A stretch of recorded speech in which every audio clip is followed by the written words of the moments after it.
जिंदगी में हम किसी भी काम को शुरू करने से पहले कई बार सोचते हैं। और क्या सोचते हैं? सोचते हैं कि हार गया तो क्या होगा। ये जो सोच है इसको कैसे बदला जाए, आज इसी पर सुनाता हूं एक छोटी सी कहानी। हाय गाइस, मेरा नाम है आरजे कार्तिक। ये कहानी एक स्टैंड अप कॉमेडियन की, एक ऐसा स्टैंड अप कॉमेडियन जो बड़ा पॉपुलर होता जा रहा था। उसके शोज के लिए भीड़ लगती थी, टिकट्स के लिए मारामारी होती थी, लोग चाहते थे कि एक बार जाकर के सेल्फी क्लिक करवा लें, एक बार जाकर के उससे मिल लें।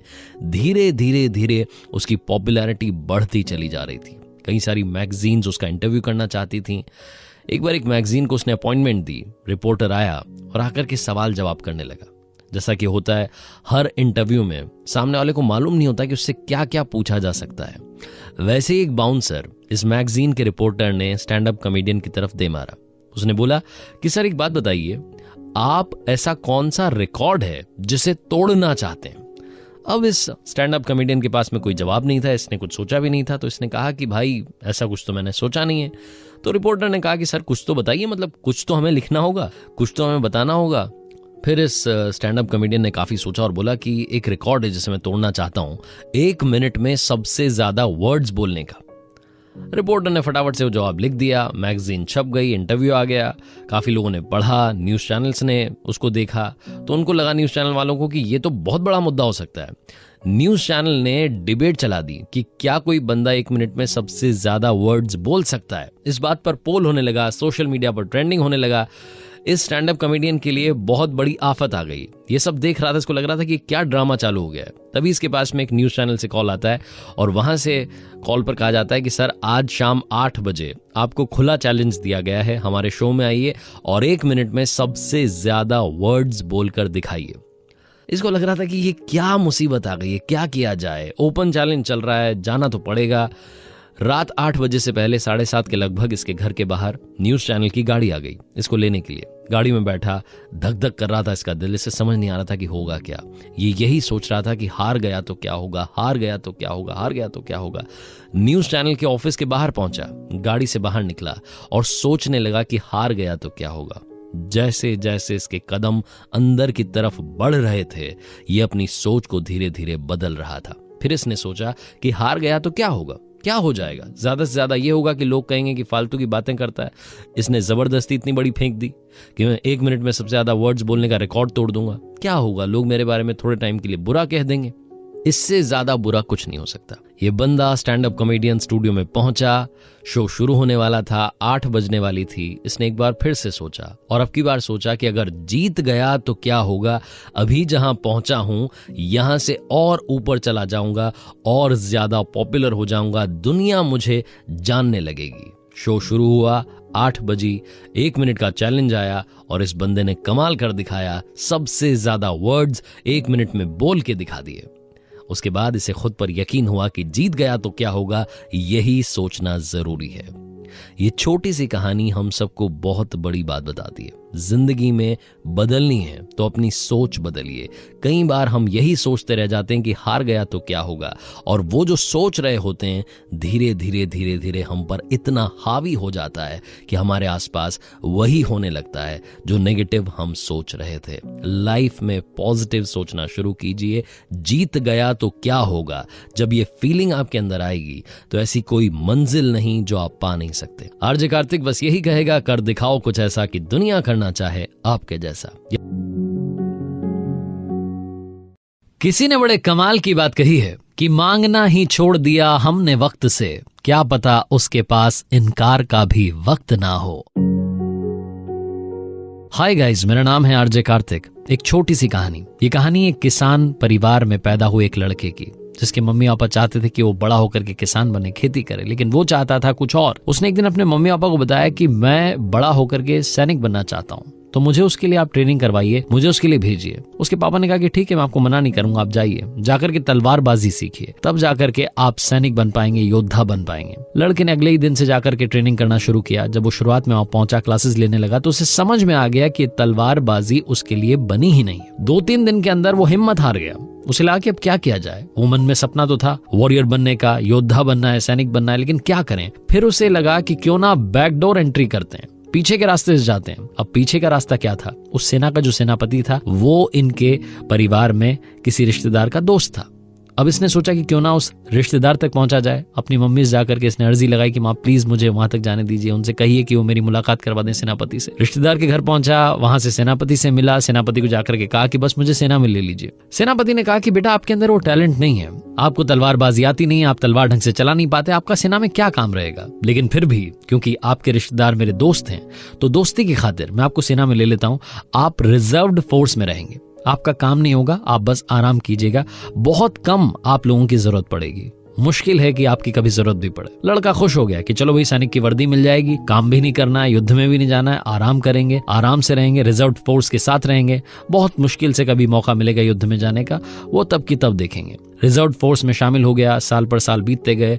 एक बार उस राज्य पर बहुत बड़ा हमला हुआ। अब सारी फोर्सेस, जितनी सेनाएं थी, सबको युद्ध के मैदान में उतरना था। ये लड़का भी मैदान में उतरा, तलवार चलानी आ नहीं रही थी, इसके चक्कर में बहुत बड़ी मुश्किल हो गई और शाम में इसे सेनापति के सामने पेश किया गया। सारे सैनिक इसको बुरी बुरी सुनाने लगे।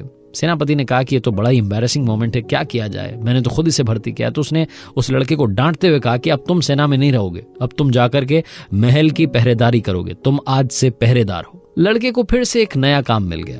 अब उसे पहरेदार बनना था। अब वो सोच रहा था कि ये तो बड़ा अच्छा हुआ, सेनापति से मैंने अर्जी लगाई थी तो सैनिक बना था, रिजर्व फोर्स में था, काश मेरी बात एक बार यहाँ के राजा से हो जाए, फिर तो कमाल ही हो जाएगा। साल पर साल बीतते गए, महल के सामने खड़ा हुआ पहरेदारी करता रहा, लेकिन कभी भी राजा से मुलाकात नहीं हो पाई। बूढ़ा हो चला था, सर्दी की शाम थी, पतली सी वर्दी पहन करके पहरेदारी कर रहा था। पता नहीं कहां से किस्मत चमकी, उस दिन राजा साहब वहां से निकले। उनके साथ में ज्यादा सैनिक नहीं थे तो उनकी भी नजर पड़ गई। एक पहरेदार ठिठुर रहा है, वृद्ध सा, बूढ़ा सा। राजा उसके पास आया और आकर के बोला कि आपको ठंड नहीं लग रही? तो उस पहरेदार ने कहा कि मुझे बड़ी ठंड लग रही है, लेकिन क्या करूं साहब, सालों से इसी वर्दी में सर्दी बिताता आ रहा हूं। राजा ने वादा कर दिया कि आप चिंता मत कीजिए, अभी मैं अंदर जाता हूं, वहां से आपके लिए एक अच्छा सा कंबल भिजवाता हूं।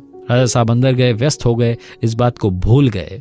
सुबह सुबह सैनिकों ने जाकर के बताया कि राजा साहब आपने जिस पहरेदार को वादा किया था कंबल पहुंचाने का, उसकी रात में ठिठुरने की वजह से, सर्दी में ठिठुरने की वजह से मौत हो गई है। राजा दौड़ा चला आया, आकर के देखता है पहरेदार की लाश पड़ी हुई थी और लाश के पास में मिट्टी पर उंगली से कुछ लिखा हुआ था। वहां लिखा हुआ था कि राजा साहब, मैं सालों से सर्दी में रात बिताते चला आ रहा था, लेकिन कल रात में आपने कंबल का वादा किया और उस वादे के चक्कर में मुझे ज्यादा ठंड लगने लगी। मुझे लगा कि कंबल आएगा और उसी वादे के चक्कर में, उसी वादे के सहारे में रात बिताता रहा। मैं कमजोर पड़ता गया और अब मेरी जान जा रही है। छोटी सी कहानी बहुत बड़ी बात सिखाती है। सहारे इंसान को खोखला कर देते हैं। सहारे लेना बंद कीजिए, खुद की ताकत को आजमाना शुरू कीजिए, तभी आप कमाल कर पाएंगे। आरजे कार्तिक बार बार कहता है, फिर से कहूंगा, कर दिखाओ कुछ ऐसा कि दुनिया करना चाहे आपके जैसा। लाइफ में कभी ना कभी एक बार तो आपको भी लगा होगा, अगर अभी नहीं लगा तो पहले लगा होगा, हो सकता है अभी भी आप सोचते हो कि जिंदगी में कोई ना कोई ऐसा है जिसकी वजह से मेरी ग्रोथ रुकी हुई है, कोई मेरे आसपास ऐसा है जिसने मेरा रास्ता रोक रखा है। हाय गाइस, मेरा नाम है आरजे कार्तिक। अगर आपको लगता है कि आपका रास्ता किसी ने रोक रखा है तो ये कहानी सिर्फ और सिर्फ आपके लिए है। एक बार एक प्राइवेट कंपनी के दरवाजे के बाहर नोटिस बोर्ड पर एक लेटर चिपका। सुबह सुबह जब एम्प्लॉइज पहुंचे तो देख करके शॉक्ड रह गए। उस लेटर पर लिखा था कि आज उनकी डेथ हो गई है जिनकी वजह से आपका रास्ता रुका हुआ था, जिन्होंने आपकी ग्रोथ रोकी हुई थी, आज वो हमें छोड़कर चले गए हैं। ऑफिस के कॉन्फ्रेंस हॉल में अंतिम संस्कार की क्रिया शुरू होगी। फ्यूनरल के लिए ले जाएं उससे पहले आप अंतिम दर्शन कर सकते हैं, वहां डेड बॉडी रखी हुई है। ऐसा करके पूरा उस पर लिखा हुआ था। जैसे जैसे एम्प्लॉय सुबह आ रहे थे, पढ़ रहे थे, शॉक्ड हो रहे थे। पहली बात तो उन्हें दुख हो रहा था कि उनमें से कोई एक चला गया, कौन चला गया पता नहीं चल रहा था। दूसरी बात, वो ये जानने के लिए उत्सुक थे, एक्साइटेड थे कि कौन है जिसने हमारा रास्ता रोक रखा था, जो यहां से चला गया, हमें छोड़ करके चला गया। सारे एम्प्लॉयज ने ये चेक करने की कोशिश की कि जल्द से जल्द मालूम चल जाए, लेकिन ऑफिस में तैयारी कुछ इस तरीके से की गई थी कि एक बार जो कॉन्फ्रेंस हॉल में जा रहा था, जब वो बाहर निकल रहा था तो दूसरे किसी व्यक्ति के संपर्क में आ नहीं पा रहा था। लाइन बड़ी लंबी लग चुकी थी, सिक्योरिटी बुलानी पड़ गई, धीरे धीरे एक एक करके लोग जाने लगे। जब वो अंदर जा रहे थे और जब बाहर निकल रहे थे तो उनके चेहरे पर उदासी थी, गमगीन थे। ऐसा लग रहा था कि उन्हें कोई बहुत बड़ा झटका लगा है।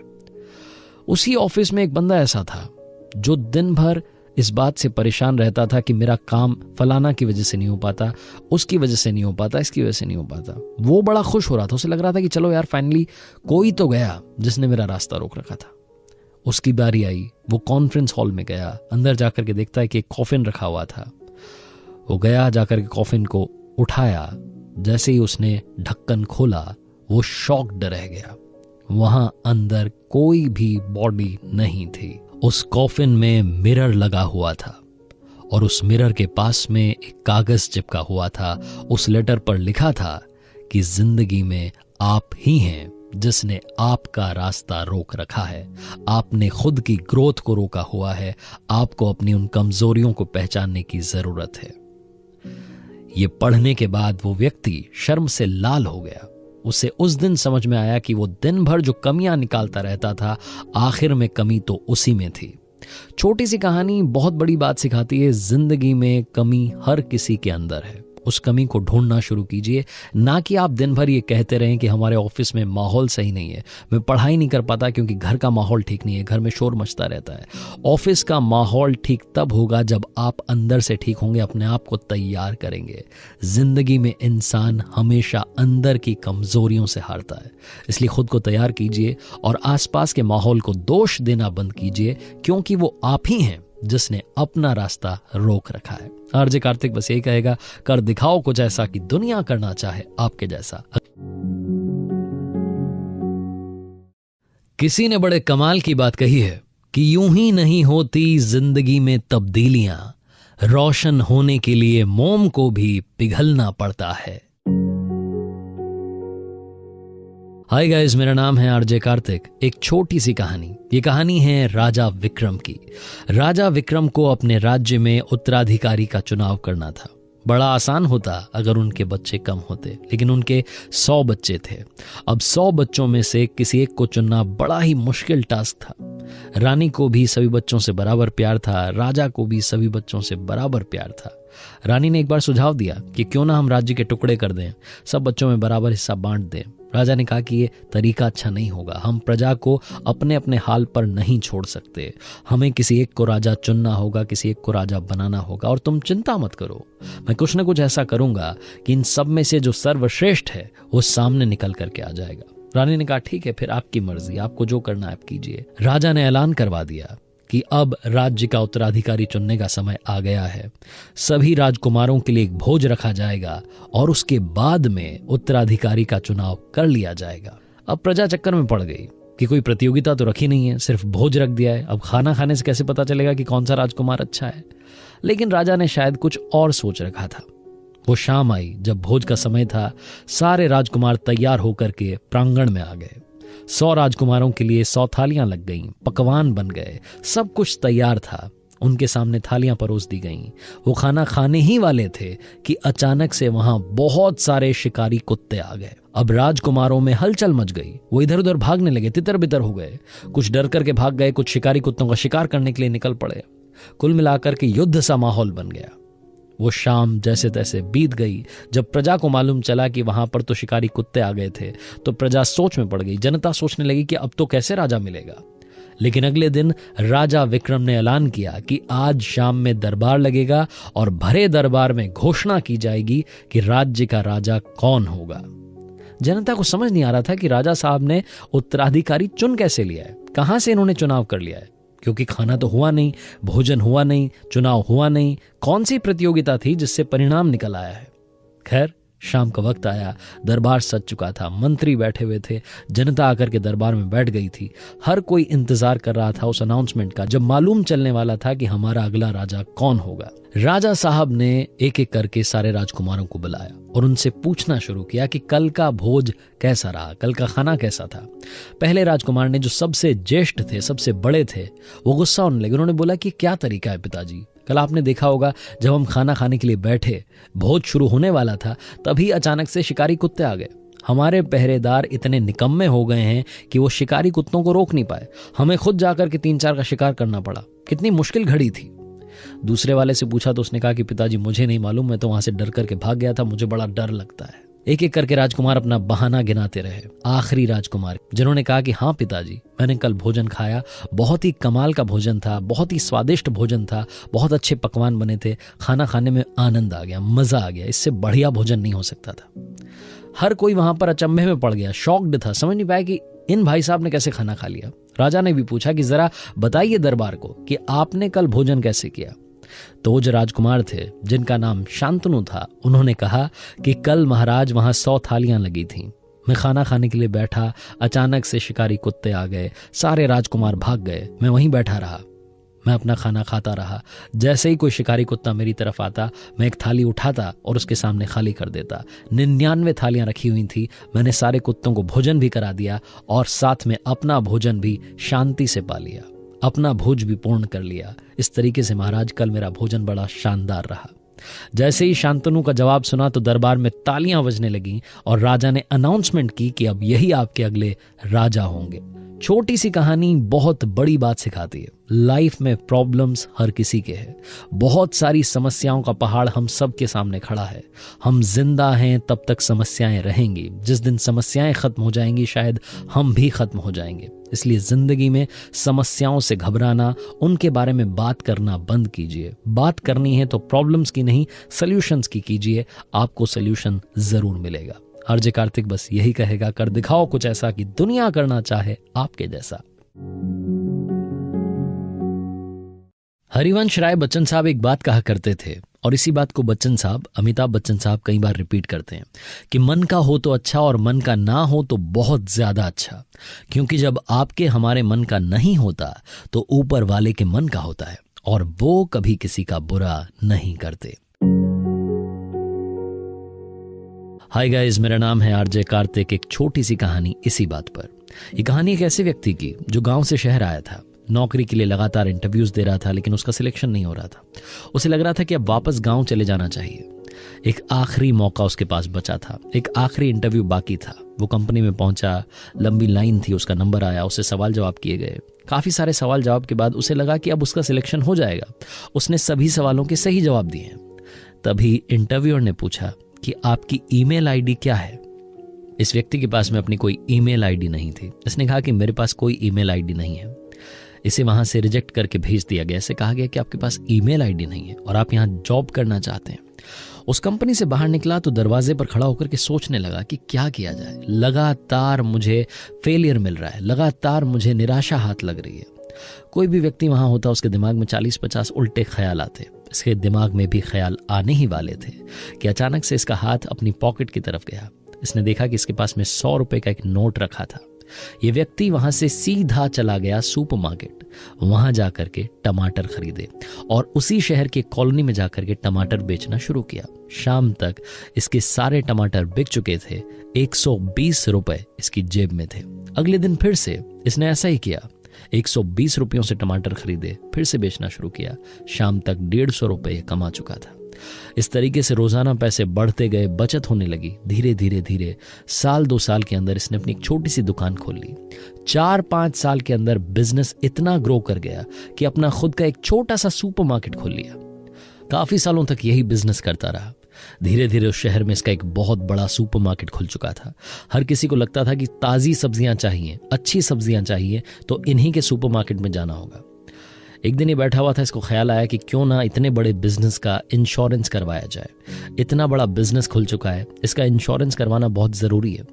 इसने एक इंश्योरेंस एजेंट को कॉल किया और कहा कि आप आइए, मुझे अपने बिजनेस का इंश्योरेंस करवाना है। वो एजेंट वहाँ पहुँचा।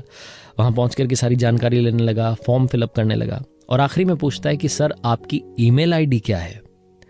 तो ये जो बिजनेसमैन था, जो कि इतना बड़ा व्यापारी बन चुका था, सब्जियों का इतना बड़ा सुपरमार्केट था, इसने कहा कि मेरे भाई मेरी कोई ईमेल आईडी नहीं है। अगर मेरी ईमेल आईडी होती तो आज तुम यहां बैठ करके मेरे सुपरमार्केट का इंश्योरेंस नहीं कर रहे होते।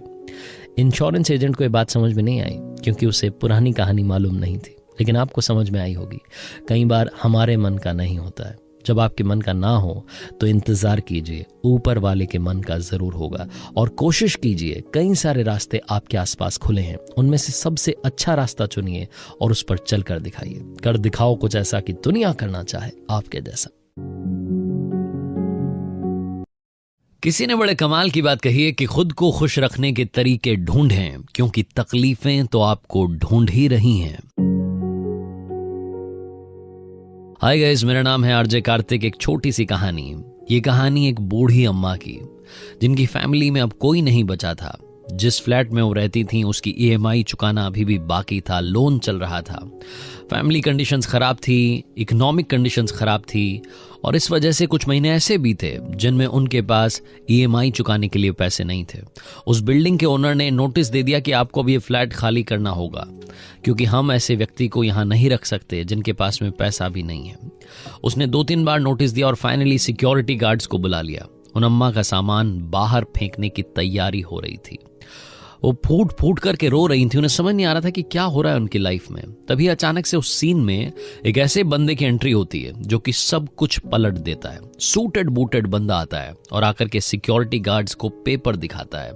सिक्योरिटी गार्ड्स वहां से चले जाते हैं। अम्मा पूछती हैं कि आप कौन हैं और कहां से ऊपर वाला बनकर मेरी लाइफ में आए हैं। तो वो बंदा बताता है कि माँ, आप शायद भूल गई, लेकिन मैं आपको कभी नहीं भूल सकता। ये फ्लैट मैंने अपने नाम किया है और उसके बाद फिर से आपके नाम कर दिया है, क्योंकि आप आज से 30 साल पहले मेरी लाइफ में ऊपर वाला बनकर आई थी। आपको शायद याद नहीं होगा, आप और आपके पति एक बार मार्केट में कुछ शॉपिंग करने के बाद में बाहर निकले थे एक मॉल से, और बाहर फुटपाथ पर मैं पड़ा हुआ था। गंदे कपड़े थे, भीख मांग रहा था। जैसे बाकी भिखारियों को डांट कर भगा दिया जाता है, झड़क दिया जाता है, वैसे ही आपके पति ने मुझे मना कर दिया था, कहा था दूर जाकर के बैठ जाओ।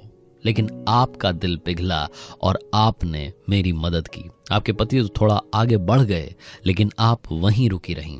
आपने अपने पर्स में से जितना कैश था निकाल करके मुझे दे दिया, और साथ में एक लॉकेट दिया और कहा कि इसे हमेशा पहनना, ये तुम्हारा लकी चार्म रहेगा। उस दिन मैं आपका सिर्फ शुक्रिया अदा कर सका, और मैंने जाते जाते आपका नाम पूछ लिया था। वो नाम मैं कभी नहीं भूल सकता। आप तो उस वक्त मेरी मदद करके चली गईं, लेकिन आपने जो पैसे मुझे दिए थे मैंने उनका सही इस्तेमाल किया। मैंने पढ़ाई करना शुरू किया, अपने आप की जिंदगी को संवारना शुरू किया। इन 30 सालों में काफ़ी कुछ मेरे साथ हुआ। मैंने बहुत सारी पढ़ाई की, बहुत सारी तैयारी की। धीरे धीरे मैं इस लायक बन गया कि अपना बिजनेस शुरू कर दिया। आज रियल एस्टेट सेक्टर में एक बहुत बड़ा बिजनेसमैन बन गया हूँ। कल मेरे ऑफिस में लैपटॉप पर एक फाइल खुली हुई थी जिसमें उन लोगों के नाम थे जिनके फ्लैट्स खाली करवाए जाने थे। अचानक से वो नाम मुझे दिखा जिसने मेरी जिंदगी बदल दी। आपके बारे में सारी डिटेल्स निकलवाई और यहाँ पहुँच गया। फटाफट से फ्लैट खरीदा और ये फ्लैट फिर से आपके नाम कर दिया। आपने मेरी जिंदगी संवारी थी। मैं नहीं चाहता कि अब इस उम्र में आपकी कोई जिंदगी बर्बाद करे। ये लॉकेट जो कि आपने मुझे उस वक्त दिया था, ये लकी चार्म वाला लॉकेट अब मैं आपको दे रहा हूं। आप हमेशा मुस्कुराएं मां, मेरी बस यही आपके लिए कामना है। छोटी सी कहानी बहुत बड़ी बात सिखाती है। जिंदगी में दुआएं कमाइए, क्योंकि पैसा तो हर कोई कमाता है। जब आप दुआएं कमाएंगे तो पैसा अपने आप बढ़ता चला जाएगा। आप खुद समझ नहीं पाएंगे, इतनी कृपा आपकी लाइफ में अचानक आने लगेगी। लाइफ में गुड विशेस का होना बहुत ज्यादा जरूरी है। और याद रखना, ज्ञान सबके पास है, बांटनी हो तो मुस्कान बांटिएगा। कर दिखाओ कुछ ऐसा कि दुनिया करना चाहे आपके जैसा। किसी ने बड़े कमाल की बात कही है कि काश जिंदगी में समस्याएं भी व्हाट्सएप स्टेटस की तरह होती, जो 24 घंटे में खुद ब खुद डिलीट हो जाती।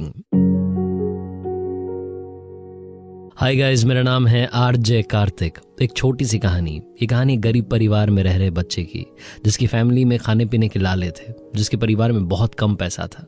एक दिन पिताजी ने इस बच्चे को बुलाया और कहा कि बेटा एक काम करना, ये पुरानी सी टी शर्ट है, इसको आज मार्केट में जाकर के बेच करके आना। क्या लगता है आपको कितने की होगी? उस बच्चे ने टी शर्ट को देखा और बोला कि $1 की होगी। तो पापा ने कहा बेटा आपको आज इसे $2 में बेच करके आना है। लड़के को समझ नहीं आया कि पापा ने कौन सा टास्क दिया।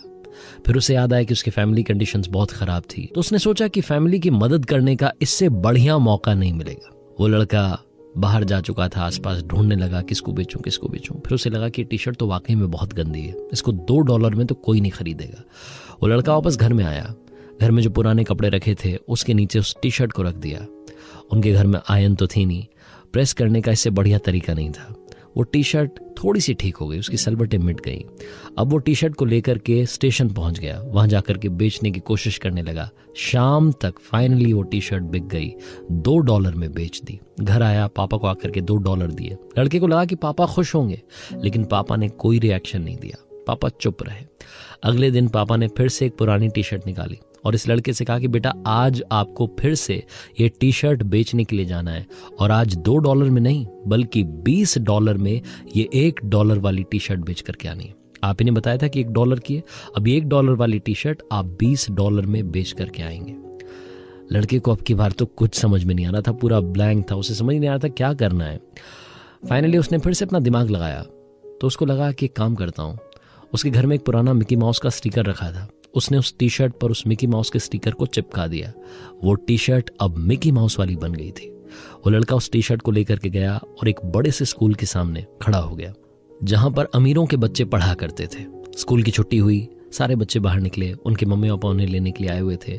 उनमें से एक बच्चे की नजर पड़ी इस टी शर्ट पर जिस पर मिकी माउस बना था। उस बच्चे ने अपने पापा से जिद की कि पापा मुझे वो टी शर्ट चाहिए। पापा ने देखा कि एक छोटा सा बच्चा टी शर्ट बेचने के लिए खड़ा हुआ है। वो आए, उन्होंने देखा कि टी शर्ट बड़ी अच्छी थी, मिकी माउस का स्टिकर था, बड़ी क्रिएटिविटी दिखाई गई थी, तो बड़े खुश हुए। उन्होंने $20 भी दिए और साथ में $5 की टिप दी कि बेटा ये आपके लिए। अब वो $1 की टी शर्ट ये लड़का $25 में बेच चुका था। इसे लग रहा था कि आज तो पापा बहुत ज्यादा खुश होंगे। ये पहुंचा घर पर, जाकर के पापा को बताया कि पापा $1 वाली टी शर्ट आज $25 में बेच दी है। पापा ने कोई रिएक्शन नहीं दिया, ना खुश हुए ना दुखी हुए, चुप रहे। अगले दिन फिर से उन्होंने एक पुरानी टी शर्ट निकाली, वही $1 वाली टी शर्ट, और बच्चे से कहा कि बेटा आज आपको इस टी शर्ट को $200 में बेच करके आना है, और मुझे पूरी उम्मीद है कि आप ये करके दिखाओगे। लड़के के पसीने छूट गए, उसे समझ नहीं आ रहा था कि पापा कौन सा टास्क दे रहे हैं। रोजाना मुझसे कह रहे हैं कि जाओ इतने में बेच करके आओ, इतने में बेच करके आओ। फिर उसे अपनी फैमिली कंडीशन से याद आई। उसे लगा कि हमारे परिवार में वाकई पैसे की जरूरत है, मुझे फैमिली की मदद करनी होगी। जब मैं $1 की टी शर्ट को 25 में बेच सकता हूं तो 200 में भी बेच सकता हूं।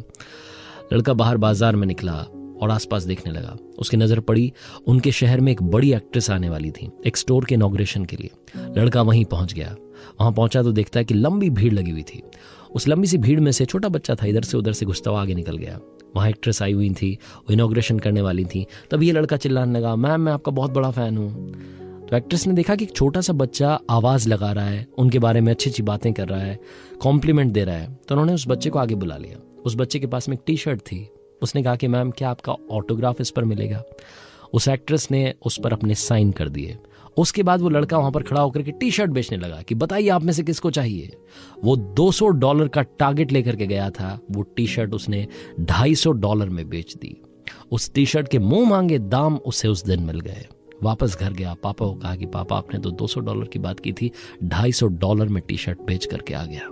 ये लड़का और कोई नहीं बल्कि अमेरिका का मशहूर बास्केटबॉल प्लेयर माइकल जॉर्डन था।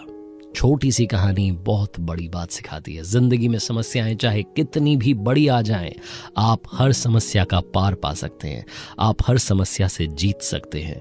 इसीलिए आपसे कहता हूं, कर दिखाओ कुछ ऐसा कि दुनिया करना चाहे आपके जैसा। किसी ने बड़े कमाल की बात कही है कि जिस दिन आपने अपनी सोच बड़ी कर ली, उस दिन बड़े बड़े लोगों के दिमाग में आप आना शुरू हो जाएंगे। आप खुद ब खुद एक बहुत बड़े आदमी बन जाएंगे। हाय गाइस, मेरा नाम है आरजे कार्तिक। एक छोटी सी कहानी। ये कहानी एक भिखारी की जो रेलवे स्टेशन के बाहर रहा करता था। स्टेशन से ट्रेन में बैठता, दूसरे स्टेशन उतरता, वहां से दूसरी ट्रेन में बैठता, फिर अपने स्टेशन उतरता, ट्रेन में भीख मांगने का काम करता था। एक दिन रोजाना की तरह भीख मांग रहा था, लोगों के सामने जाकर के गिड़गिड़ा रहा था, पैसे मांग रहा था। तभी इसने देखा कि उस कोच में एक सूटेड बूटेड बंदा बैठा हुआ था। इसे लगा कि ये अमीर आदमी है, इससे अगर भीख मिल गई तो कम नहीं मिलेगी, अच्छी खासी मिलेगी, फिर मुझे दूसरे कोच में जाकर के भीख मांगने की जरूरत नहीं पड़ेगी। उसके पास गया और जाकर के एक्टिंग करने लगा, भीख मांगने लगा, अपनी आवाज को बदल बदल करके अपना सारा दर्द निकालने लगा। लेकिन वो जो बंदा बैठा हुआ था, सूटेड बूटेड आदमी, उसने डांट दिया। उसने बोला कि आप ये मेरे सामने नाटक मत कीजिए, मैं आपको देख रहा था, आप चुपचाप वहां से चले आ रहे थे, यहाँ आकर के आप उदास हो गए, गिड़गिड़ाने लगे, ये हरकत मत कीजिए। आज मैं आपसे एक बात पूछना चाहता हूं, मैं आपको चलिए भीख दे भी दूंगा, आपके पास मुझे देने के लिए क्या है? भिखारी ने कहा कि ये क्या सवाल कर रहे हैं आप, मैं तो भिखारी हूं, मेरे पास आपको देने के लिए क्या हो सकता है, मेरी औकात क्या है कि मैं आपको बदले में कुछ दे दूं। तो जो सूटेड बूटेड बंदा था उसने कहा कि जब आप मुझे कुछ नहीं दे सकते तो मुझसे कुछ लेने की उम्मीद भी मत रखिए, आप चले जाइए, आपको मेरे पास से 1 रुपया नहीं मिलने वाला। ये व्यक्ति वहां से चला गया भिखारी, और सोचता रहा कि यार ये क्या बात बोल दी, ये क्या बात बोल दी कि तुम्हें भी मुझे कुछ देना होगा। भिखारी को समझ नहीं आया। जिस स्टेशन के बाहर रहता था उस स्टेशन पर उतरा और बाहर आकर के आसपास देखने लगा कि ऐसा क्या है जब कोई मुझे भीख दे तो मैं उसे बदले में दे दूं। इसने नजर दौड़ाई तो इसे दिखाई दिए कुछ फूल। इसने देखा कि यहाँ पौधे लगे हैं, पौधों पर फूल आए हुए हैं, क्यों ना एक काम करता हूं, अब से जब भी कोई मुझे भीख देगा मैं उसे बदले में एक फूल दूंगा। उस दिन से उस व्यक्ति ने, उस भिखारी ने एक नई आदत डाल ली। जब भी वो भीख मांगता, अगर उसे भीख में पैसे मिलते तो वो सामने वाले को एक फूल देता। सामने वाले को बड़ा अच्छा लगता कि यार ये पहला भिखारी है जो भीख देने के बदले में कुछ ना कुछ दे रहा है। भिखारी को भी अच्छा लगने लगा कि चलो लोगों को मेरा काम पसंद आ रहा है, लोगों को मेरी सोच पसंद आ रही है। एक दिन फिर से वो ट्रेन में था, उस कोच में था जहां उसे अमीर, वो सूटेड बूटेड बंदा दिखाई दिया था। एक बार फिर से उस दिन वही व्यक्ति दिखाई दिया। उसके पास गया और जाकर के बोला कि भाई साहब, आज तो आपको भीख देनी ही पड़ेगी, आज तो आपको मुझे पैसे देने ही पड़ेंगे क्योंकि मेरे पास में आपको देने के लिए कुछ है। अब उस अमीर व्यक्ति ने, सूटेड बूटेड बंदे ने सोचा कि यार इसके पास में मुझे देने के लिए क्या हो सकता है। उसने भरोसा किया और उस व्यक्ति को भीख दे दी। जैसे उसने भीख दी वैसे ही भिखारी ने अपने पास में से निकाल करके एक फूल दे दिया और कहा कि लीजिए, ये मेरी तरफ से आपके लिए। उस व्यक्ति को अच्छा लगा। उसने कहा कि अब एक बात और सुनो, एक बात का और ध्यान रखना। बात यह है कि अब तुम अपनी सोच को बड़ा करो। क्यों नहीं तुम व्यापारी बन जाते, क्यों नहीं तुम बड़े बिजनेसमैन बन सकते हो, तुम बड़ा काम कर सकते हो। अपनी सोच को बदलने के बारे में सोचना। भिखारी को फिर से वो कुछ बता करके बंदा वहां से चला गया। भिखारी ट्रेन से उतरा, अपने स्टेशन पर आया। स्टेशन पर बाहर आने के बाद में सोचने लगा कि ये क्या बोल के चला गया, मैं बड़ा बिजनेसमैन बन सकता हूं। भिखारी को मालूम नहीं कहां से एनर्जी मिली, वो जोर से चिल्लाया कि मैं बहुत बड़ा व्यापारी हूं। और उसके बाद से, उस दिन से उसने भीख मांगना छोड़ दिया, फूलों का बिजनेस करने लगा। छोटा छोटा काम चलने लगा, धीरे धीरे दुकान बड़ी होने लगी। एक दिन ऐसा आया कि वो बहुत बड़ा बिजनेसमैन बन गया। रेलवे स्टेशन पर इस तरफ से एक सूटेड बूटेड बंदा आ रहा था, इस तरफ से ये भिखारी जो कि अब बड़ा आदमी बन चुका था ये जा रहा था। वही व्यक्ति इससे फिर से टकराया जिसने इसे काफी कुछ सिखाया था। उसको जाकर के बोला कि भाई साहब नमस्ते, पहचाना, मैं वही भिखारी। तो उसने कहा कि नहीं नहीं, मैं आपको कहाँ पहचाना, आपसे कब मिला हूं मैं। तो इस भिखारी ने कहा कि शायद आप भूल गए, आपकी और मेरी 2 बार मुलाकात हुई है। पहली बार आपने मुझे सिखाया था कि जिंदगी में लेन देन क्या होता है, और दूसरी बार जब मैं आपसे मिला था तो आपने मुझे सिखाया था कि सोच बड़ी करना क्या होता है। छोटी सी कहानी बहुत बड़ी बात सिखाती है। जिस दिन आपने अपनी सोच बड़ी कर ली, आप बहुत बड़े व्यक्ति बन जाएंगे। सारा खेल सोच का है। अपनी सोच को तंदुरुस्त कीजिए, बुलंद कीजिए और कर दिखाओ कुछ ऐसा कि दुनिया करना चाहे आपके जैसा। किसी ने बड़े कमाल की बात कही है कि वक्त की सबसे खूबसूरत बात यह है कि अच्छा चल रहा हो या बुरा चल रहा हो, वक्त बड़ी जल्दी कट जाता है। हाय गाइस, मेरा नाम है आरजे कार्तिक। आज सुनाता हूं आपको वक्त पर एक छोटी सी कहानी। ये कहानी है एक राजा की। एक ऐसा राजा जिसने हर युद्ध में जीत हासिल की थी। छोटे छोटे राज्यों को हरा करके अपने राज्य का विस्तार करता जा रहा था, अपने राज्य को बड़ा करता जा रहा था। ऐसा नहीं था कि अपने राज्य में डेवलपमेंट नहीं करवाता था, वहां भी विकास के काम करवाता था। राजा को प्रजा बड़ा पसंद करती थी। इसी बात से राजा को थोड़ा घमंड आ गया। उसको लगा कि अब तो मुझे कोई हरा नहीं सकता, अब तो मैं हर युद्ध में जीत हासिल करूंगा। एक दिन अपने कुछ सैनिकों के साथ में घूमने के लिए निकला हुआ था, तभी उसे एक बाबा जी दिखाई दिए। बाबा जी के पास गया, जाकर के बाबा जी को प्रणाम किया। बाबा जी ने कहा कि बेटा, हम तुमसे खुश हैं, तुम्हें कुछ देना चाहते हैं। राजा ने कहा हाँ जी बताइए, आप क्या देना चाहते हैं। तो बाबा जी ने उस राजा को एक ताबीज दिया और कहा कि इसे अपने गले में पहन लेना। इस ताबीज में एक मंत्र है। इस ताबीज को तब खोलना जब तुम सबसे ज्यादा मुश्किल में हो, जब तुम्हें लगे कि तुम्हारी आंखों के सामने अंधेरा है, अब तुम्हारी जिंदगी खत्म होने वाली है, तब तुम ये ताबीज खोलना। राजा ने कहा जो आज्ञा। मन ही मन राजा सोच रहा था कि बाबा जी कहां ताबीज के चक्कर में पड़े हैं। मैं ऐसा राजा बन चुका हूं जिसे कोई हरा नहीं सकता, जिससे सिर्फ और सिर्फ जीत हासिल होगी। आस पड़ोस के जितने राज्य के राजा थे वो मन ही मन सोच रहे थे कि यार क्या किया जाए। कैसे इस पर अटैक किया जाए, कैसे इसको हराया जाए। सभी राजाओं ने मिलकर के प्लानिंग बनाई कि क्यों ना सब साथ मिलकर के युद्ध में आते हैं। सारे राजाओं की सेना जब सामने आई, जब विशाल सेना ने आक्रमण किया, तो ये राजा घबरा गया, हारने की कगार पर पहुंच गया। युद्ध भूमि से डरता हुआ, भागता हुआ जंगल में निकल गया।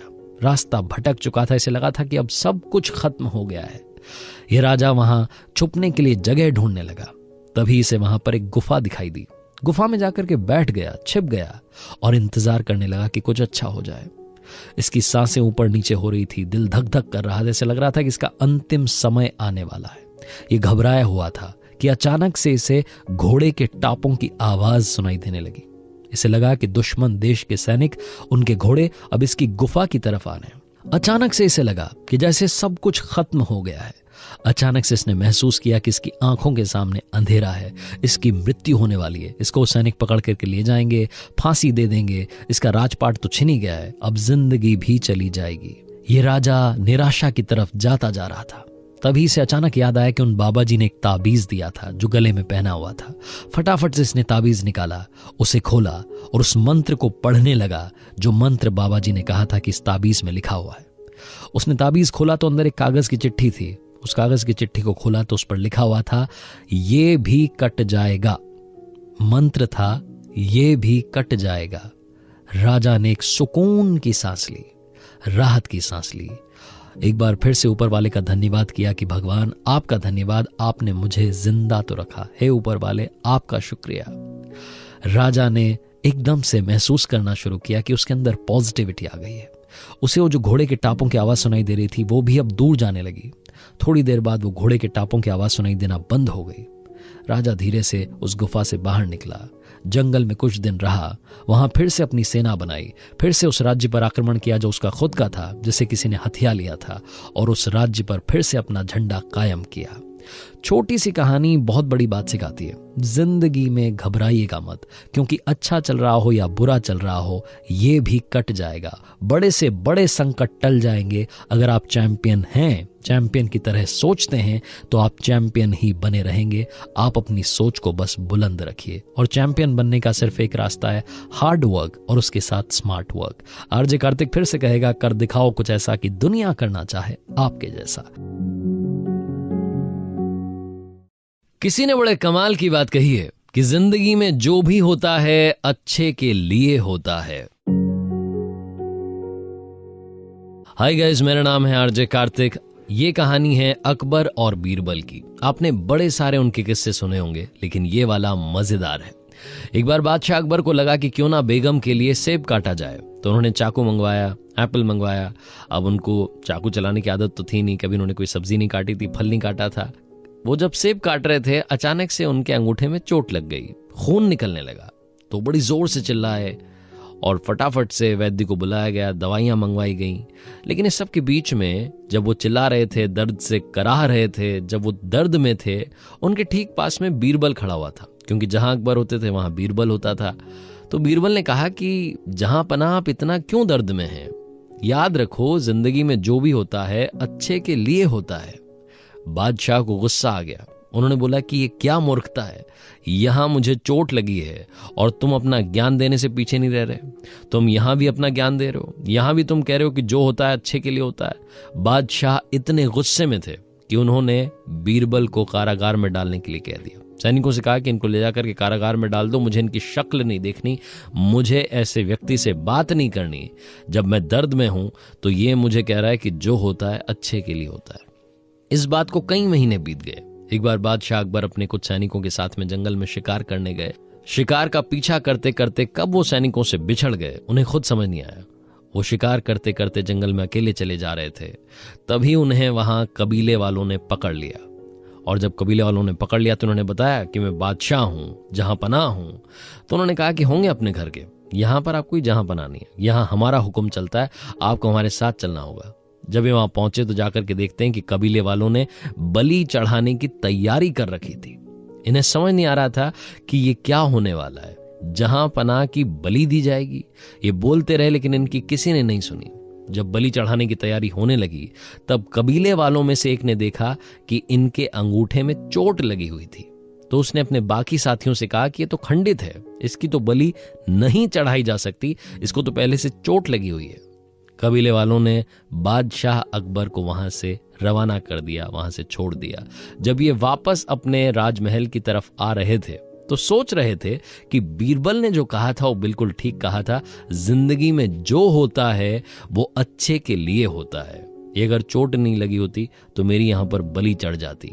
लेकिन इनके दिमाग में अब दूसरी बात चलने लगी कि चलो मेरे साथ में तो ये हुआ, मेरे साथ में तो अच्छा हुआ, लेकिन बीरबल के साथ क्या हुआ, उसको तो मैंने वहां कारागार में डाला हुआ है। महल में पहुंचे, फटाफट से कारागार में गए, जाकर के बीरबल को सारी कहानी सुनाई कि भाई ये मेरे साथ में हुआ, लेकिन अब ये बताओ कि तुम्हारे साथ में अच्छा क्या हुआ, तुम्हें तो मैंने जेल में डाल रखा है। तो बीरबल ने कहा कि जहां पनाह, मेरे साथ तो सबसे अच्छा हुआ, क्योंकि जहां आप जाते हैं वहां मैं आपके साथ जाता हूं। अगर आपकी बलि नहीं चढ़ाई होती, आप खंडित थे, तो बलि किसकी चढ़ती? आपके अपने बीरबल की। आपने तो मेरी जान बचा ली जहां पनाह, आपका जितना शुक्रिया अदा करूं उतना कम होगा। छोटी सी कहानी बहुत बड़ी बात सिखाती है। जिंदगी में हमेशा याद रखना, जो होता है अच्छे के लिए होता है। उस वक्त शायद हमें समझ में नहीं आता, लेकिन कुछ सालों के बाद में अगर हम फिर से पीछे देखें तो हमें लगता है कि ठीक ही हुआ था। आरजे कार्तिक बस यही कहेगा, उम्मीद रखिए, हौसला रखिए, कर दिखाओ कुछ ऐसा कि दुनिया करना चाहे आपके जैसा। किसी ने बड़े कमाल की बात कही है कि अगर आपको वो फसल पसंद नहीं जो आप काट रहे हैं, तो उन बीजों की जांच कीजिए जो आप बो रहे हैं। हाय गाइस, मेरा नाम है आरजे कार्तिक। एक छोटी सी कहानी। ये कहानी एक अमीर महिला की जो साइकियाट्रिस्ट के पास जाया करती थी, रेगुलर जाया करती थी सेशंस के लिए। जब भी सेशन होता था उसके बाद में जब बाहर निकलती थी थोड़ा सा रिलैक्स फील करती थी, लेकिन हफ्ते 10 दिन में फिर से उनको लगता था, तनाव महसूस होता था, फिर से वो साइकियाट्रिस्ट के पास जाती थी।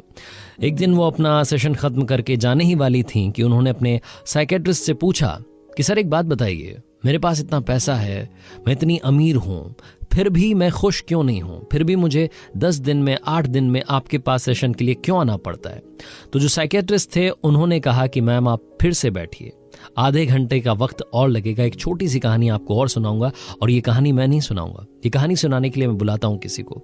साइकियाट्रिस्ट ने आवाज लगाई। उनके घर में जो काम करने वाली अम्मा थी वो आई और आकर के नमस्ते करने लगी। साइकियाट्रिस्ट ने कहा कि मैम अब आप कहानी सुनेंगे, लेकिन ये कहानी अम्मा की होगी। अम्मा से कहा कि अम्मा बैठिए। अम्मा ने चेयर ली, वो बैठ गई और साइकियाट्रिस्ट ने कहा कि अम्मा बताइए, इन मैम को बताइए कि आपकी जिंदगी में क्या हुआ था और आज आप यहां तक कैसे पहुंचे।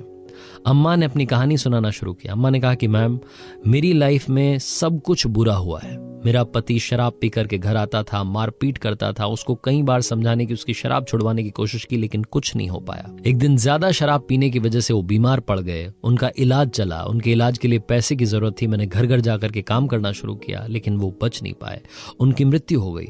उनके जाने के बाद मेरे परिवार में मेरा एक बच्चा था जिसको पढ़ाने के लिए मैंने रात दिन एक कर दिया। अलग अलग जगह जाकर के काम करती थी, रेस्टोरेंट्स में जाती थी, ढाबों में जाती थी, घर में जाकर के साफ सफाई के काम करती थी। उसके लिए भी मैंने पूरी कोशिश की, उसका पूरा साथ देने की। लेकिन एक दिन जब वो स्कूल से घर आ रहा था तो किसी गाड़ी ने उसे टक्कर मार दी और उसकी भी मृत्यु हो गई, उसकी भी डेथ हो गई। उसके भी चले जाने के बाद मैं दुनिया में अकेली पड़ गई। मुझे समझ नहीं आया कि मेरी लाइफ का क्या मकसद है, मेरे होने का क्या मतलब है। लेकिन फिर भी मुझे जीने के लिए पैसों की जरूरत थी। मैंने काम करना जारी रखा, अलग अलग घर जाती थी, खाना बनाती थी, बर्तन मांजती थी, साफ सफाई करती थी। मुझे समझ नहीं आ रहा था कि जिंदगी में हो क्या रहा है। एक दिन बारिश हो रही थी, मैं अपने घर की तरफ आ रही थी। मैंने देखा कि मेरे पीछे पीछे एक बिल्ली का बच्चा चला आ रहा है। भीगती हुई बारिश में ठिठुरता हुआ बच्चा मेरे साथ साथ मेरे घर के दरवाजे तक आ गया। मैं अंदर चली गई, लेकिन वो बच्चा वहीं दरवाजे पर बैठा रहा। मैंने देखा कि उसे भूख लगी है। दूध गर्म करके उसके सामने मैंने रख दिया। वो बच्चा फटाफट से सारा दूध चट कर गया।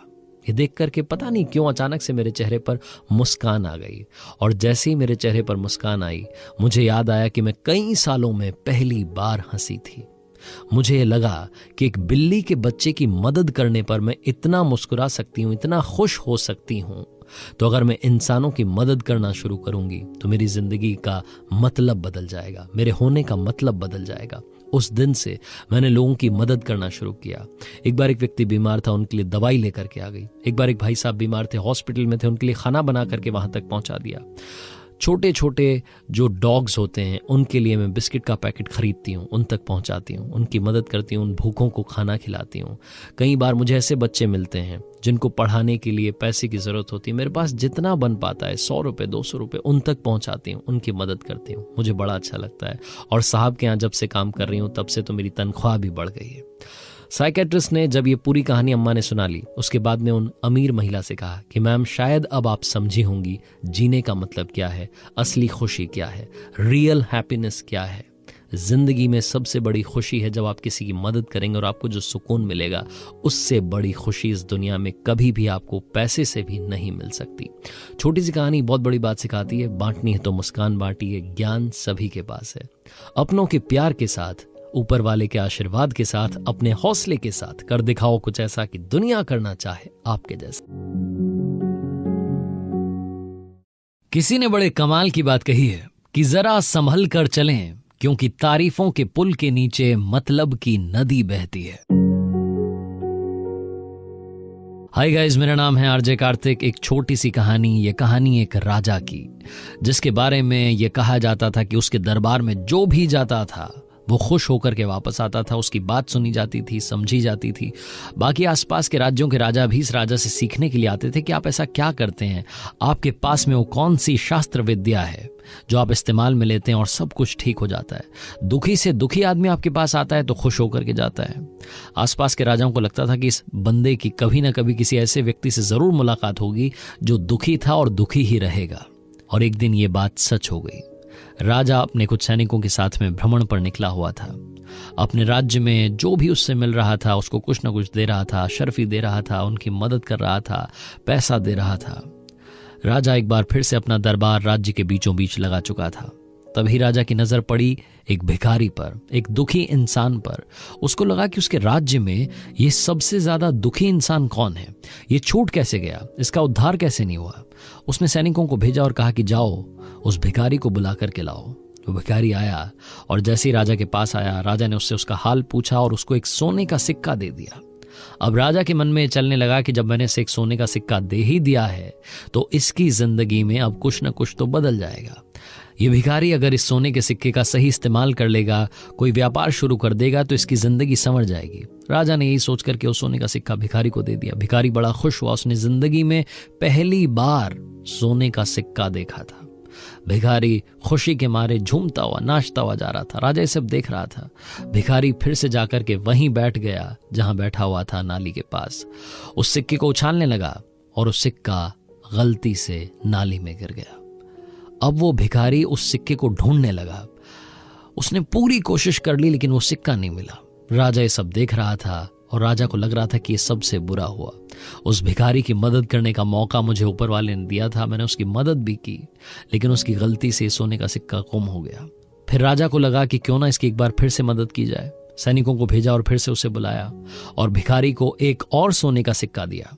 भिखारी फिर से खुशी से नाचता हुआ, झूमता हुआ गया, खुश होकर के गया और वहां नाली के पास जाकर के बैठा और फिर से वो वाला सोने का सिक्का जो गिर गया था उसे ढूंढने लगा। राजा ये सब देख रहा था और सोच रहा था कि कितना गरीब इंसान मेरे राज्य में है जिसकी मैंने आज तक मदद नहीं की। आज मौका मिला है और देखिए उसकी हालत कि वो एक सिक्का अपने पास रख रहा है और दूसरे सिक्के को नाली में ढूंढ रहा है। शायद उसे 2 सिक्कों की जरूरत है। फिर से सैनिकों को भेजा, फिर से भिखारी को बुलाया, एक और सोने का सिक्का दिया। भिखारी फिर से खुश हुआ, खुशी से नाचता हुआ वहीं जाकर के बैठ गया और फिर से नाली में जो सिक्का सबसे पहले गिरा था उसे ढूंढने लग गया। राजा को समझ नहीं आ रहा था कि चल क्या रहा है, ये भिखारी कर क्या रहा है। एक बार फिर से सैनिकों को भेज करके उससे बुलाया और उससे कहा कि आप चाहते क्या हैं। मुझे लगा था कि आपको 2 सोने के सिक्कों की जरूरत है, मैंने आपको 3 सोने के सिक्के दिए, एक नाली में गिर गया, फिर भी आपके पास 2 बाकी हैं, आप इससे अपनी जिंदगी संवार सकते हैं। भिखारी ने कहा कि नहीं साहब, मुझे तो वही वाला सोने का सिक्का चाहिए जो नाली में गिर गया था। छोटी सी कहानी, आपकी और हमारी कहानी। मैं सबकी बात नहीं कर रहा, लेकिन हम में से कुछ लोग ऐसे हैं जिनको बहुत सारे सोने के सिक्के ऊपर वाले ने दिए हैं, लेकिन हम उसी सोने के सिक्के के चक्कर में पड़े हैं जो कि नाली में गिर गया था। हम अपने उसी पास्ट में उलझे हुए हैं, आज भी उन्हीं बातों को लेकर के बैठे हुए हैं जो हमारा कुछ नहीं बिगाड़ सकती, क्योंकि वो बातें होकर के खत्म हो चुकी हैं। अगर आप अपने पास्ट में उलझे रहेंगे तो आज वर्तमान में जो खुशियां हैं, जो प्रेजेंट मोमेंट में आपको खुशी मिली है, उसको कभी जी नहीं पाएंगे। जिंदगी में असली खुशी वही है जो आज में है। आज की खुशियों को चेरिश करना शुरू कीजिए, उनके साथ जीना शुरू कीजिए। आने वाला कल खुशियों से भरा होगा। नाली में गिरे उस सिक्के को भूल जाइए, क्योंकि बहुत सारे सिक्कों की बरसात ऊपर वाला आपकी लाइफ में करने वाला है। आरजे कार्तिक बस यही कहेगा, हमेशा पॉजिटिव रहें, कर दिखाओ कुछ ऐसा कि दुनिया करना चाहे आपके जैसा। किसी ने बड़े कमाल की बात कही है कि किसको क्या मिला उसका कोई हिसाब नहीं, तेरे पास रूह नहीं, मेरे पास लिबास नहीं। हाय गाइस, मेरा नाम है आरजे कार्तिक। एक छोटी सी कहानी। ये कहानी एक राजा की जो अपने राज्य में बड़ा खुश था, जिसको लगता था कि उसके पास में खुशहाल प्रजा है, एक अच्छा परिवार है, एक अच्छा सा राज्य है। उसे लगता था कि उसके पास में बहुत सारा पैसा है। एक दिन अपने महल का दौरा कर रहा था, उसने देखा कि एक नौकर जो कि दीवार की साफ सफाई कर रहा था, वो उससे ज्यादा खुश था। वो गाना गुनगुना रहा था, मजे में अपना काम कर रहा था। राजा को यही बात बुरी लग गई। वो अपने महल में वापस गया, अपने कक्ष में गया, जाकर के उदास होकर के बैठ गया। रानी ने पूछा कि क्या बात हो गई, आप उदास क्यों हैं? तो राजा ने बताया कि एक नौकर जो कि छोटा सा काम कर रहा है, उसे क्या पैसे मिलते होंगे, इतनी कम तनख्वाह में खुश है। मैं राजा होकर के कई बार चिंताएं ले लेता हूँ। कई बार मुझे चिंता होती है कि राज्य में कहीं कुछ गलत तो नहीं हो गया। आस पड़ोस के राजाओं की चिंता ले लेता हूँ। मुझे समझ में नहीं आ रहा है कि वो इतना खुश कैसे हो सकता है। तो रानी ने कहा कि आप परेशान मत होइए, उसे बस 99 के फेर में पढ़ने दीजिए, सब कुछ ठीक हो जाएगा, आपकी चिंता दूर हो जाएगी। राजा ने कहा कि 99 का फेर क्या है? तो रानी ने कहा कि एक काम करते हैं, आज रात में आप किसी को उस नौकर के घर के बाहर भेजिएगा और उसके दरवाजे के बाहर एक पोटली रखवा दीजिएगा। उस पोटली में 99 सोने के सिक्के रखवा दीजिएगा। राजा ने कहा कि ठीक है, तुम जो कह रही हो ये करके देख लेते हैं। राजा ने वही किया। उस नौकर के घर के बाहर दरवाजे पर एक पोटली रखी गई जिसमें 99 सोने के सिक्के थे। नौकर जब अगली सुबह जगा, उसकी वाइफ जब घर की साफ सफाई कर रही थी, उसने दरवाजा खोला तो उसने देखा कि एक पोटली घर के बाहर रखी है। वो पोटली अंदर लेकर के आई, नौकर को जगाया कि हमारे घर के बाहर कोई पोटली रख करके गया है। नौकर ने वो पोटली खोली तो हैरान हो गया, उसमें सोने के सिक्के थे। वो गिनने लगाए, 1 2 3 95 96 97 98 99। एक सिक्का कम था। नौकर अंदर तक हिल गया, उसे समझ नहीं आया कि क्या हुआ। उसने अपनी पत्नी से कहा कि रखने वाला 100 सोने के सिक्कों की पोटली रख के गया होगा, 99 का कौन सा हिसाब है? तो वो फटाफट से घर से भागा और अपने घर के आसपास जितने रास्ते थे सारे छान मारे। वो रास्ते ढूंढता चला गया कि कहीं कोई सिक्का दिख जाए, कहीं कोई सिक्का दिख जाए, लेकिन कोई भी सोने का सिक्का नहीं दिखा। उस पूरे दिन उसने अपने शहर के सारे रास्ते छान लिए, लेकिन वो सोने का सिक्का नहीं मिला। अगले दिन नौकरी पर वापस गया तो वहां उसको डांट पड़ी कि बिना बताए आपने छुट्टी कर ली। पूरे दिन उदास रहा। अगले 5-7 दिन तक उदासी से काम करता रहता था। राजा एक दिन फिर से घूमने के लिए निकले, अपने महल का दौरा कर रहे थे तो देखा कि वो नौकर बड़ी उदासी के साथ काम कर रहा है। अपनी वाइफ के पास गए और जाकर के बोलते हैं रानी को कि देखो, मैंने आज फिर से उस नौकर को देखा, आज वाकई में वो उदास था, ये हुआ क्या? तो रानी ने कहा कि अब वो उदास ही रहा करेगा, आप उसको एक और सोने का सिक्का पहुंचा देना ताकि उसकी वो जो लालसा है, वो जो चाहत है, वो मिट जाए। वो नहीं तो 99 के फेर में पड़ा पड़ा बर्बाद हो जाएगा। छोटी सी कहानी बहुत बड़ी बात सिखाती है। हम सब भी 99 के फेर में हैं। हमारे पास में काफी कुछ है जिसे हम इंजॉय नहीं करते, जिसके बारे में हम खुश नहीं होते। हम सब उस एक सोने के सिक्के के पीछे पड़े होते हैं और भूल जाते हैं कि हमारी लाइफ में बहुत सारी खुशियां पहले से हैं। जो मिला है उसमें संतुष्ट होइए और आने वाले कल के लिए तैयारी कीजिए। सपने देखना बुरी बात नहीं है, सपने देखिए और उनके लिए मेहनत कीजिए, लेकिन जो आज में है, जो आज की खुशियां हैं, उन्हें भी जीना शुरू कीजिए। इसीलिए आरजे कार्तिक कहता है, आज में खुश रहें, कल की तैयारी करें और कर दिखाओ कुछ ऐसा कि दुनिया करना चाहे आपके जैसा। किसी ने बड़े कमाल की बात कही है कि बहुत गुरूर था छत को छत होने पर, एक मंजिल और बनी और छत फर्श हो गई। हाय गाइस, मेरा नाम है आरजे कार्तिक। ये कहानी है एक गरीब परिवार की जो गांव में रहा करता था, जिनके बच्चे के बड़े बड़े सपने थे। इस परिवार में जो बच्चा था वो बड़ा होकर के इंजीनियर बनना चाहता था। वो इंजीनियरिंग की पढ़ाई करना चाहता था, कोचिंग करना चाहता था, आईआईटी में जाकर के पढ़ना चाहता था।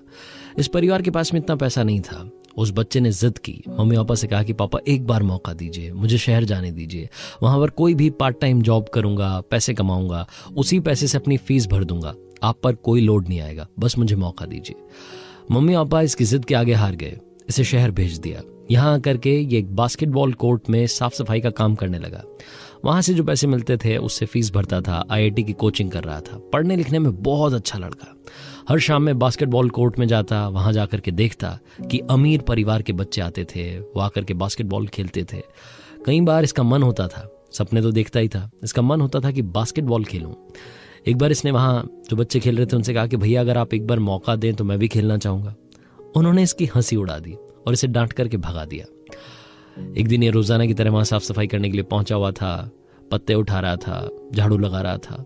तभी इसने देखा कि वहां पर वो बच्चे तो खेल ही रहे थे, एक कन्या भी आकर के बैठी हुई थी। एक लड़की वहां पर आई हुई थी। जो लड़के खेल रहे थे उनमें से किसी की गर्लफ्रेंड थी। उन लड़कों ने देखा कि ये साफ सफाई वाला लड़का आज फिर से आया है। उन्होंने इसको बुलाया और उनमें से एक, जिसकी की वो गर्लफ्रेंड थी, उसने अपनी गर्लफ्रेंड को दिखाने के लिए टशन दिखाते हुए इस लड़के को डांटना शुरू किया कि ढंग से सफाई करो। और सुनो, एक काम करते हैं, तुम रोज कहते हैं ना बास्केटबॉल खेलनी है, आ जाओ तुम बास्केट करके दिखा दो। इस लड़के को समझ में नहीं आया कि क्या हो रहा है। मतलब जो रोज भगा देते हैं, खेलने नहीं देते, आज वो खुद खेलने के लिए बुला रहे हैं।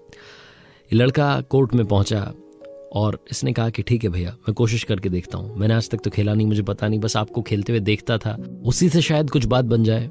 इस लड़के ने बास्केट करने की कोशिश की, लेकिन बॉल कभी इधर जाती कभी उधर जाती, निशाने पर नहीं जा रही थी। वो सारे लड़के हंसी उड़ाने लगे। इस लड़के को समझ नहीं आ रहा था कि क्या हो रहा है, मेरा तो मजाक बन रहा है। ये फिर से उन बच्चों के पास गया, जाकर के बोला कि भैया एक मौका दीजिए, बस मुझे आधे घंटे का टाइम दीजिए, आप जो बोलेंगे, जहां से बोलेंगे वहां से बास्केट करके दिखाऊंगा। उन लड़कों को लगा कि अब तो चैलेंज दे रहा है, मतलब ये साफ सफाई करने वाला लड़का हमें चैलेंज दे रहा है। उन्होंने कहा ठीक है, तो आधा घंटा ले, उसके बाद में हम जहां से बोलेंगे वहां से बास्केट करके दिखाना। इस लड़के ने कहा कि ठीक है भैया। ये आधे घंटे के टाइम में फटाफट से उस बास्केटबॉल कोर्ट का जो ऑफिस था वहां पहुंचा, इंच टेप लेकर के आया। इसने जहां खड़ा था वहां से उस पोल की डिस्टेंस मेजर की। उसके बाद में जो पोल था जहां पर वो बास्केट लगी थी उसकी डिस्टेंस मेजर की। आईआईटी की पढ़ाई कर रहा था, फॉर्मूलाज लगाना शुरू किया।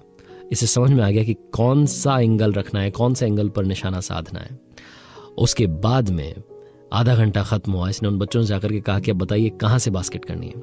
और उसके बाद में तो जहां से बच्चे बोल रहे थे वहां से बास्केट कर रहा था। मतलब क्या हाफ कोर्ट, जहां से उन्होंने बोला वहां से इसने बास्केट करके दिखा दी।